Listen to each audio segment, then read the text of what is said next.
Terima kasih Anda masih bersama kami di Breaking News NTV dan masih bersama pakar kebijakan publik dari UPN Veteran, Mas Ahmad Nur Hidayat. Kita masih membahas soal pelantikan serentak hari ini begitu ya. Tapi yang kita soroti itu tadi sinergitas juga dengan pusat dan daerah. Tadi kita sempat membahas soal bagaimana nih nantinya bisa berjalan sesuai nggak periodenya sampai 2030 begitu ya pengelolaan APBD-nya. Tapi apa yang sebenarnya harus paling disoroti oleh para kepala daerah, apalagi nih retret kan bisa menjadi kesempatan juga untuk curhat ya sebenarnya kepada presiden juga. Bahwa ini yang bisa dilakukan, ini tidak bisa dilakukan. Bisa begitu tidak? Anda melihatnya gitu? Saya kira di sana akan lebih kepada satu arah ya. Saya nggak yakin ada diskusi yang kemudian diskusinya diakomodasi. Karena semuanya sesuai dengan aturan-aturan yang berlaku ya, di mana pemerintah pusat memang punya satu kemewahan untuk menentukan anggaran di pemerintah daerah begitu. Ya mungkin ini juga salah satunya ingin menghindari apa yang pernah terjadi di masa lampau. Misalkan ada salah satu bupati yang protes, kami penghasil gas, tapi kok kenapa pendapatan gas kami lebih banyak ke pusat dibandingkan ke kami sendiri. Kalau gitu kami ingin gabung saja dengan negara lain. Waktu itu kan sempat disampaikan seperti itu ya. Nah itu kan satu bentuk cerminan bahwa ada protes sebetulnya di pemerintahan daerah itu terhadap pembagian pendapatan terutama dari sektor migas ya, yang menurut sebagian daerah itu tidak adil gitu. Nah tentunya kalau ada diskusi seperti itu ya saya kira bukan ranahnya, karena aturannya sudah ada ya di dalam Undang-Undang APBN, sudah diatur DAU, DAK, pembagian dan sebagainya. Dan kita juga tahu bahwa model seperti ini kan yang kita nyatakan sebagai terbaik, di mana kita juga memberikan daerah-daerah istimewa seperti Papua misalkan, itu kan meskipun mereka secara PAD minim, tapi kan kita memberikan juga banyak suplai pendanaan ke mereka. Supaya apa? Meningkatkan pembangunan yang sebetulnya mereka lebih terbelakang lah, begitu, lebih tertinggal dibandingkan dengan daerah-daerah lain. Jadi diambil itu dari daerah-daerah yang kaya migasnya untuk disalurkan. Jadi sebenarnya perimbangan daerahnya seperti itu model. Cuman kan ini kadang-kadang tidak difahami ya oleh masyarakat, oleh publik ya, oleh kepala daerah juga. Nah saya kira kalau misalkan ada diskusi yang kemudian akan ada satu perubahan, saya kira nggak minim lah, karena ini sifatnya adalah satu arah. Satu arah ya. Apalagi disebutkan nanti ada menteri-menteri yang akan memberikan arahan juga. Juga ada mantan presiden yang memberikan arahan. Itu, nah ini yang menarik gitu. Apa namanya gestarnya ya, masih menjadi rahasia. Baik, kita sebelumnya akan melihat dulu ini ada split visual dari Balai Kota Jakarta. Kiri masih suasana di istana, sementara yang kanan ini di Balai Kota Jakarta. Nampaknya juga tengah bersiap ini menyambut Mas Pram dan Bang Dul ya Mas Ahmad ya. Kita punya pemimpin daerah baru buat Jakarta. Ya ini tadi, kalau tadi kembali lagi berangkat, kalau Jakarta sendiri akan ada masalah nggak sih dengan sinergitas ini, atau Jakarta juga justru malah nanti yang akan jadi barometer daerah-daerah lain nih kalau soal sinergitas? Ini unik yang Jakarta. Pertama yang terpilih kan Mas Pram dan Bang Dul. Di mana partai pendukungnya kan PDIP yang sempat seluruh partai di luar PDIP kan memiliki calon yang lain gitu, dan kepilih. Nah, jadi ini kayak anomali gitu ya. PDIP sekarang ini kan tidak termasuk anggota koalisi besar hakim yang di bawah. Nah, apakah kemudian Mas Pram akan berbeda kebijakannya? Saya punya analisis enggak. Karena Mas Pram itu lebih melihat sinkronisasi dan sinergi itu lebih baik dibandingkan hanya sekedar beda gitu. Tetapi ketika ada satu hal yang sifatnya kritis ya, memungkinkan, apalagi misalkan ada intervensi dari pendukung atau dari partai politik misalkan. Betul, karena ada sisi lain lagi. Untuk ada sisi lain mungkin saja terjadi. Dan saya kira ini yang paling dikhawatirkan oleh Pak Prabowo dan koalisinya gitu. Oke, berarti colekan partai yang lebih bisa mengkhawatirkan. Makanya ini kan menarik, dalam pidato kepresidenan Pak Prabowo menyebutkan dalam sambutannya, menyebutkan semua ketua partai. Iya. Ya, karena beliau paham betul bahwa para gubernurnya, bupatinya, wakil kotanya berasal dari berbagai partai, dan di mana ada tidak hanya rakyat yang dipikirkan, ada juga kadang-kadang perintah partai yang harus dilaksanakan. Karena mereka mendapatkan tiketnya kan dari partai. Nah tentunya ini akan ada dinamik yang luar biasa ya, bagaimana suasana perpolitikan nasional juga akan menentukan bagaimana kepatuhan pemerintah daerah terhadap pemerintah pusat begitu. Tentunya ini kalau memang retreat ini pada akhirnya untuk menegasikan bahwa Anda berjuang untuk rakyat, maka perintah yang paling dominan mungkin dalam berarti itu adalah perintah dari negara, dan negara itu sekarang adalah Kabinet Merah Putih dan Prabowo sebagai presiden ya. Tapi kan kita nggak tahu ya, orang itu kan akan berubah 7 hari dibanding. Betul. Apakah langsung setelah retret berubah, 100 hari kerjanya juga bisa berubah begitu. Kalau dari seluruh provinsi di Indonesia, masalah yang paling mungkin Anda juga dari sisi ekonom gitu ya, yang paling harus mendapatkan perhatian saat ini, yang harus segera sinerginya harus betul-betul dilakukan begitu, apa daerah mana mungkin yang punya persoalan mengenai daya beli, dan saya kira ini sudah dicerminkan dari angka deflasi yang terjadi di Januari secara nasional 0,76%. Deflasi itu artinya apa? Orang mengatakan, oh kita enak dong harga-harga turun. Yes, tapi buat orang yang punya uang. Di masyarakat kita nih kayak ada 2 kelompok. Yang punya uang adalah nyaman karena ada deflasi, harga murah. Tapi yang nggak punya uang, dan saya kira ini semakin mayoritas. derita begitu ya. Iya. Baik, Mas Ahmad, kita potong sebentar. Ini baru saja kita lihat di Balai Kota Jakarta, mantan Gubernur DKI Jakarta Sutiyoso juga baru saja memasuki Balai Kota. Ini mungkin akan ada seremonial ya, penyambutan dari Gubernur baru dan Wakil Gubernur Jakarta yang baru, Pramono Anung dan Dul begitu. Warga juga nampaknya ini agak terbuka ya untuk warga DKI yang mungkin melintas atau memang sudah merencanakan ingin berjumpa langsung dengan pimpinan daerahnya yang baru begitu, bisa berkunjung langsung datang ke gedung Balai Kota Jakarta. Baik, sementara di istana juga masih berjalan prosesi dari pelantikan serentak. Ini ada visual yang juga kita terima begitu, masih keluar menuju istana kepresidenan. Mas Ahmad, kalau ada kesempatan ketemu Bang Dul atau Mas Pram nih saat-saat ini, apa yang ingin disampaikan? Mewakili. Mas Pram, Bang Dul ya, tentunya kita pengen apa yang sudah baik di Jakarta ini ditingkatkan terus ya. Dan ada yang baik di Jakarta itu seperti apa saja? Ya, yang baik ya kita harus bangga lah, Jakarta ini kan kalau kita lihat transportasi lancar, kemudian orang kan dengan takjub dengan gedung-gedung yang besar dan begitu indahnya kota gitu ya. Buat sebagian orang itu kan satu hal yang nggak ada di tempat lain kecuali di Jakarta gitu ya. Dan saya kira kita terus menjaga investasi ya, kemudahan investasi juga ada. Tetapi yang belum baik itu segeralah untuk diperbaiki. Apa yang paling sangat mendesak? Kalau infrastruktur saya kira sudah cukup lah ya.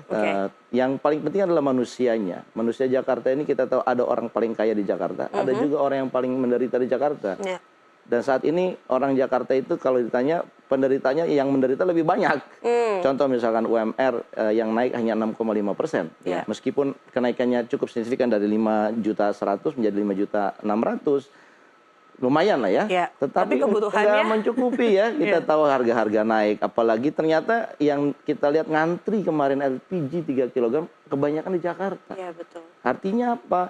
Banyak orang-orang yang mungkin mereka dikategorikan miskin, tetapi enggak juga. Kelompok menengah yang tidak dikategorikan miskin, yang sekarang lagi naik, yang turun kelas, mereka ikut ngantri juga.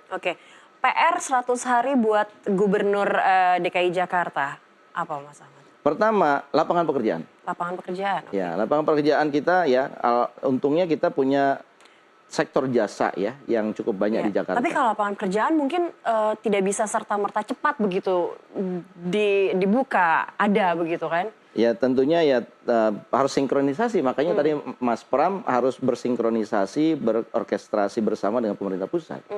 Ya, yang kedua saya kira layanan publik ya yang sifatnya begitu terasa buat kelancaran penduduk Jakarta beraktivitas. Transportasi publik, kemudian adalah utilitas ya termasuk PDAM. PDAM ini kan dibawa dari Pemda ya. Di berbagai tempat ada satu data, ternyata sambungan air ke rumah-rumah kita itu baru di Jakarta itu baru 46%. Artinya mayoritas lebih tidak mengandalkan PDAM. Dari mana? Beli di pengecat, ya bentuknya galon-galonan di tukang air lah. Dan kalau kita melihat dari datanya, yang melakukan itu lebih banyak adalah keluarga miskin. Lah Anda bayangkan keluarga Harus miskin mengeluarkan uang lagi untuk mengeluarkan lebih mendapatkan banyak untuk pokoknya ya. mendapatkan Iya. air yang menjadi Iya. hak dasar mereka. Lah artinya kan kelihatan ada ketimpangan yang menganga di Jakarta. Dan itu segera diadres. Gimana PDAM ini harus ditargetkan 100% kepala keluarga masuk ya, terutama di daerah-daerah yang padat. Ya, saya kira itu yang tugas besarnya. Nggak kelihatan secara fisik, tapi kalau kita runut loh, kenapa layanan pemerintah ini lebih banyak kepada kelas menengah yang atas dibandingkan ke mereka yang miskin.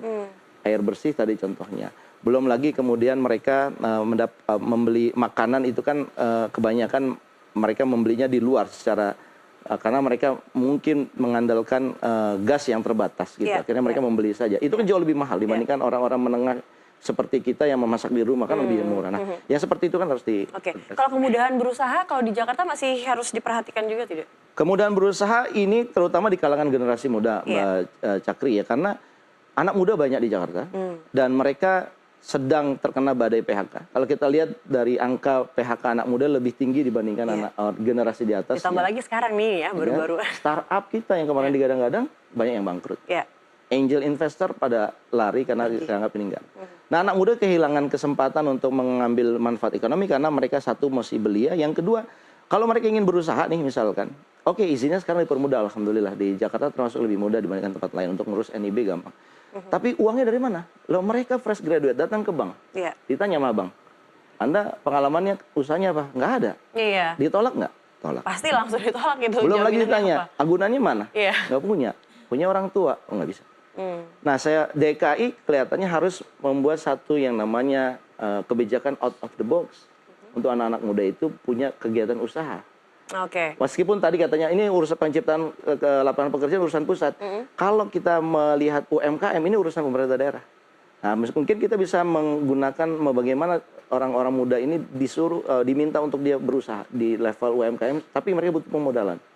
Apakah ada modal dari pemerintah daerah misalkan? Baik. Selain itu kan pasti investor juga kan. Ini Jakarta sebagai barometer seharusnya bisa yang paling mentereng nih, bisa ada appetite menarik buat investor. Nah, apa yang kira-kira bisa dilakukan oleh pemerintahan sekarang, sementara keterbatasan regulasinya juga banyak gitu. Investor itu sekarang bingung, terutama untuk invest ke Jakarta, yang bukan lagi sebagai daerah khusus ibu kota. Karena dengan undang-undang daerah khusus Jakarta itu, Jakarta tidak lagi menjadi ibu kota. Apakah kemudian akan berkurang magnet Jakarta sebagai tempat investasi? Nah tentunya harus ada satu marketing yang baik nih terhadap Jakarta, bahwa Jakarta tetap menjadi unggulan karena populasi di sini banyak dan daya belinya relatif lebih tinggi dibandingkan daerah lain. Nah investor itu tentunya butuh satu kepastian hukum. Apakah kemudian kepastian hukum itu bisa kita berikan? Mereka melihat itu. Yang kedua, mereka juga tentunya sekarang ini kan melihat investasi yang sifatnya kesehatan, utilitas, menjadi investasi yang menarik. Nah persoalannya mau nggak membuka diri kepada mereka ini di utilitas dasar gitu. Kebanyakan kan polanya adalah tidak mau. Jadi investor juga akhirnya jadi lebih memilih wait and see. Tergantung. Yang lebih mudah lah prosedurnya begitu ya. Nah Jakarta saja sulit nih Mas Ahmad nih. Bagaimana dengan daerah-daerah lain? Sementara daerah-daerah lain mungkin let's say Sulawesi sekarang lagi berkembang sekali sebenarnya sebagai hub juga begitu kan. Kalimantan kita lihat kan nih masa depannya akan seperti apa, pasti akan berubah. Papua seperti apa yang paling sulit mungkin ya. Bagaimana nih nanti pengaturan yang pengelolaan untuk investor? Pemerintah pusat menggadang-gadang hilirisasi sebagai bagian juga keberlanjutan dari sebelumnya Pak Jokowi. Hilirisasi ini kan artinya pemerintah daerah juga harus sinkron juga dong dengan program hilirisasi. Nah, Sulawesi yang kaya dengan nikelnya, Kalimantan yang kaya dengan batu baranya, tentunya akan didorong untuk mereka membantu infrastruktur untuk hilirisasi. Dan saya kira kalau bantuannya adalah menggunakan dana APBD, tapi mengorbankan mata anggaran yang lain di daerah, tentunya ini merugikan masyarakat daerah. Tapi kalau diminta untuk membangun infrastruktur dasar di daerahnya, tapi menggunakan dana pusat, nah itu mungkin lebih baik. Tapi apa begitu logikanya? Jadi daerah punya tabungan, sebaiknya begitu gitu ya? Saya agak khawatir dengan efisiensi ini. Ya makanya tadi yang apakah nanti program-program pusat itu terkesan dipaksakan ke pemerintah daerah sehingga pemerintah daerah harus mengorbankan anggaran untuk masyarakatnya, itulah challenge yang akan kita lihat ke depan. Kalau yang begitu yang terjadi, ini berbahaya Karena nanti ketidakpuasan masyarakat di daerah kepada pemerintahan pusat semakin besar. Tuh dana kita, PAD kita kok dimanfaatkan untuk program-program yang menurut kita nggak penting. Ya. Nah, ketidakpuasan kepada masyarakat ini kalau tidak di-manage dengan baik akan menimbulkan unrest, social unrest. Manakala social unrest terjadi, yang kerepotan adalah seluruh nasional, dan saya kira itu membahayakan buat kita semua. Oke, baik. Yang paling jauh dulu, yang mungkin kita masih melihat belum terlalu rata begitu ya, udah di Papua lah begitu pembangunannya. Nah, kalau Papua sendiri bagaimana tugas PR-nya lah begitu? Yang Papua ini kita diterapkan kan pemekaran wilayah ya.